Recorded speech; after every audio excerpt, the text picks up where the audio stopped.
জুলাই গণহত্যার বিচার আন্তর্জাতিক অপরাধ ট্রাইব্যুনালে নেওয়ার সিদ্ধান্ত নিয়েছে সরকার। তদন্ত হবে জাতিসংঘের তত্ত্বাবধানে। সচিবালয়ে এই তথ্য জানিয়েছেন আইন উপদেষ্টা ডক্টর আসিফ নজরুল। সাংবাদিকদের তিনি বলেন, বিচার হবে রাষ্ট্রের সর্বোচ্চ পর্যায় থেকে গণহত্যার নির্দেশদাতাদেরও।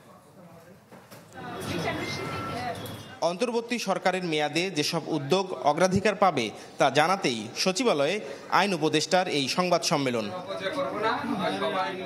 তিনি জানান, ১ জুলাই থেকে ৫ আগস্ট পর্যন্ত ছাত্র জনতার আন্দোলন ঘিরে হত্যাকাণ্ডের বিচার হবে আন্তর্জাতিক অপরাধ ট্রাইব্যুনালে।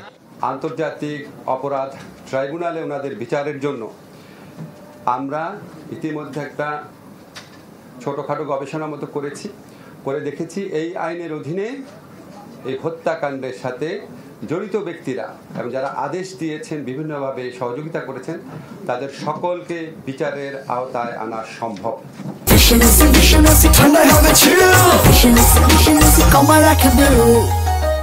আর এই ইনভেস্টিগেশনের ক্ষেত্রে এটা আমরা জাতিসংঘের তত্ত্বাবধানে করার চেষ্টা করছি। জাতিসংঘ থেকে আমাদের বারবার সহযোগিতার আশ্বাস দেওয়া হয়েছে।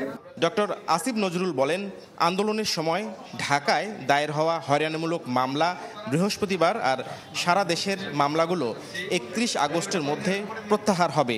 1 জুলাই থেকে 5 আগস্ট পর্যন্ত ছাত্র জনতার আন্দোলনে অংশ নেয়া এখানে যারা আছে, যাদের বিরুদ্ধে হয়রানি মামলা হচ্ছে, সমস্ত মামলা প্রত্যাহার করা হবে।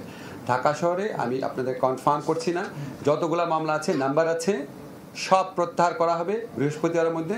সারা দেশে সব প্রত্যাহার করা হবে 31 আগস্টের মধ্যে। 10 কর্মদিবসের মধ্যে বিচার বিভাগীয় কর্মকর্তাদের দেশ বিদেশের স্থাবর অস্থাবর সম্পদের হিসাব দাখিলেরও নির্দেশ দিয়েছেন আইন উপদেষ্টা। সকল বিচার বিভাগীয় কর্মকর্তা এবং তাদের পরিবারের সদস্যদের দেশে বিদেশে অবস্থিত স্থাবর অস্থাবর সম্পত্তির হিসাব বিবরণী আগামী 10 কর্মদিবসের মধ্যে দাখিল করার নির্দেশ দিয়েছি। নাফিউল ইসলাম লিংকন, চ্যানেল 24, ঢাকা।